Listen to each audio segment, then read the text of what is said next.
Welcome to The Explainer. Okay, I'm absolutely pumped to get into this today because we're going to start with a massive promise. Mastering your financial literacy in 2026? Yeah, it doesn't require a fancy job on Wall Street, and you definitely don't need a finance degree.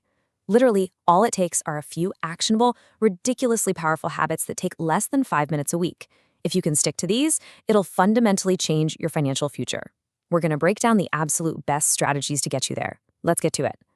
So, here's our roadmap for today. We're going to cover 1. Valuing your time properly. 2. Systematizing your daily finances. 3. Optimizing expenses and assets. 4. Investing in your future. And 5. Celebrating the journey. Quick and clear. All right, section 1. Value your time properly. Reframing how you view money. Because look, before we can even think about saving or investing, we've got to nail down our very first tiny habit, which is calculating the true cost of your time.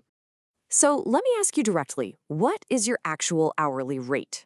Take a second and really think about it, because I can almost guarantee you your real hourly wage is way, way lower than that shiny number sitting on your paycheck. And getting a grip on this real rate, it's step 1 to actual financial literacy. Let's run the numbers. Say you've got a hypothetical gross salary of $60,000 a year. After taxes, your actual take-home pay is, around $47,000? Now the hours. A standard 40-hour work week over 50 weeks is 2,000 hours. Simple, right? But wait, we're not done. You've got to factor in that 20-minute commute each way, plus, maybe 10 minutes of morning prep time just to get out the door.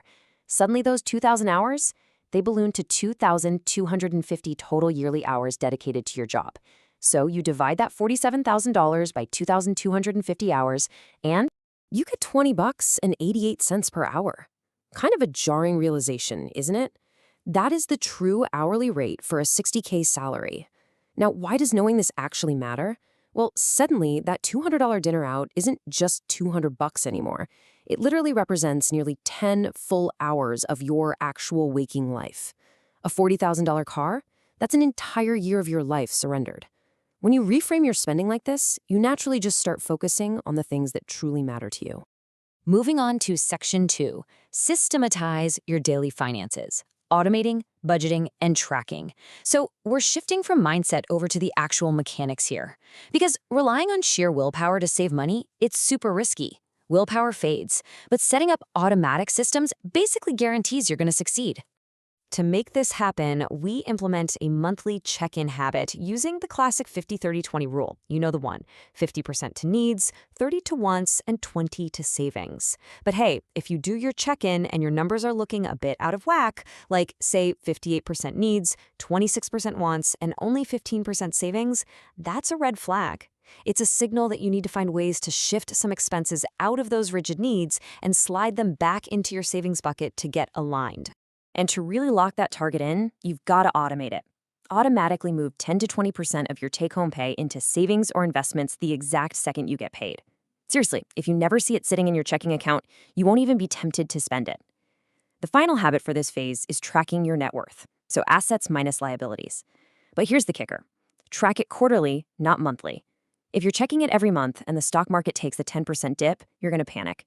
Looking at it quarterly gives you a much healthier, zoomed-out perspective of your actual progress. All right, section 3, optimize expenses and assets, keeping more of what you earn. To do this, we really need to clearly define the financial playing fields by looking at where our money is actually sitting and how it behaves once it leaves our hands. First up, a liability. This is simply something that takes money out of your pocket over time. A car or a loan, massive liability. I mean, think about it. 99% of cars depreciate in value while constantly draining your wallet with insurance, gas, and maintenance. People sometimes treat them like investments, but they're really just vacuuming money right out of your account.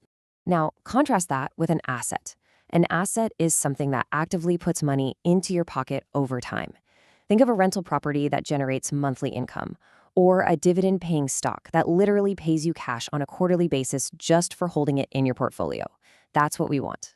So the tiny habit I want you to build here is just to pause before making any major purchase. Ask yourself one simple question. Is this going to put money into my pocket, or is it going to take money out? Doing this completely changes how you look at everything from upgrading your phone to buying clothes. It turns mindless spending into a conscious decision about building your wealth. And part of optimizing those expenses involves this incredibly actionable 5-minute habit, negotiating just one bill every single quarter. pick your utilities or your cell phone bill. Call them up during business hours. Very politely mention that you've been a loyal customer for 5 years, but you found some competitor prices that are a bit cheaper, and just ask what options they have. Now, crucial tip here, do not threaten to cancel right away. You've got to give them a chance to retain you. Companies know it is way cheaper to keep you at a discount than to try and acquire a brand new customer. Saving even $10 a month this way, that compounds into a nice $120 win for the year for literally 5 minutes of work. Next up, Section 4, Invest in your future, skills and compound interest. Optimizing your expenses frees up the cash for exactly this phase. And I'm going to make a pretty bold statement right now. Your absolute most valuable asset, it's not real estate, it's not a stock portfolio, and it's definitely not a fancy watch. Your most valuable asset is your own earning potential. Check this out. The average American earns between $2 million and $3 million over a lifetime. That means if you invest in yourself, taking courses, getting certifications, and you increase your skills and earning potential by just 10%, you're yielding an extra $200,000 to $300,000 over your career. Plus, a specialized skill is the ultimate asset. It survives literally any economic crash. But once you are earning more, you've got to put that money to work immediately. There is this mind-blowing mathematical concept called Go Big and Stop, which was highlighted over on the blog of Dollars and Data.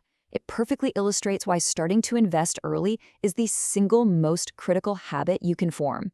Let's look at 2 investor profiles here. The early starter begins on day 1, invests $10,000 a year for exactly 10 years, and then completely stops. So their total out-of-pocket investment is $100,000. Then you have the late starter.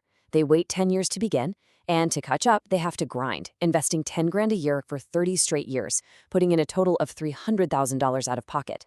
And this brilliantly illustrates the absolute magic of compound interest.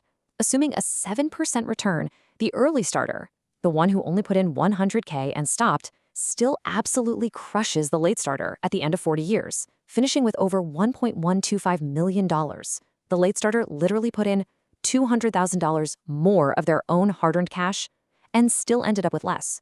The big takeaway here? You need to buy low-cost index funds immediately. Even if it is just $50 a month, start letting compound interest do the heavy lifting for you right now. All right, bringing it home with Section 5, celebrate the financial journey, maintaining marathon momentum. Honestly, this is arguably the most overlooked step in the whole process. Building wealth isn't just some dry spreadsheet exercise. You absolutely cannot ignore the emotional and psychological side of your money. Think about it like this. Tracking your finances and never letting yourself celebrate is like playing a totally joyless, endless video game with 0 save points, no achievements, and no level ups. It's just a constant, exhausting grind until the game ends. When you don't get any positive feedback on your progress, you're incredibly likely to just throw your hands up and quit the game altogether. To fix that, you've got to create specific milestones with tied-in rewards. Hit your first $1,000 saved? Boom, go get a guilt-free sushi dinner and don't even glance at the menu prices.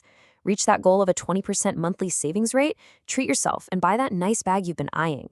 Crossed $100,000 net worth? Reward yourself with a new watch. Actually acknowledging your consistent effort literally wires your brain to make saving money feel like a fun, rewarding experience instead of a chore. I really love this quote from the source material because it perfectly captures the mindset. If you're training for a marathon, you don't expect to run 26.2 miles on day 1, right? You celebrate the 10-mile, the 12-mile, and the 50-mile training runs. Celebrating those smaller milestones is exactly what gives you the confidence to conquer race day and build lasting lifelong wealth. It's what gives you the momentum to keep going when it gets tough. So as we wrap up this explainer, I want to leave you with one final provocative question. Out of all these 9 tiny habits we talked about, which one are you going to spend just 5 minutes on today? Seriously, don't wait. Pick one, set a timer on your phone, and start changing your financial future right now. Thanks so much for learning with me today, and I'll see you next time.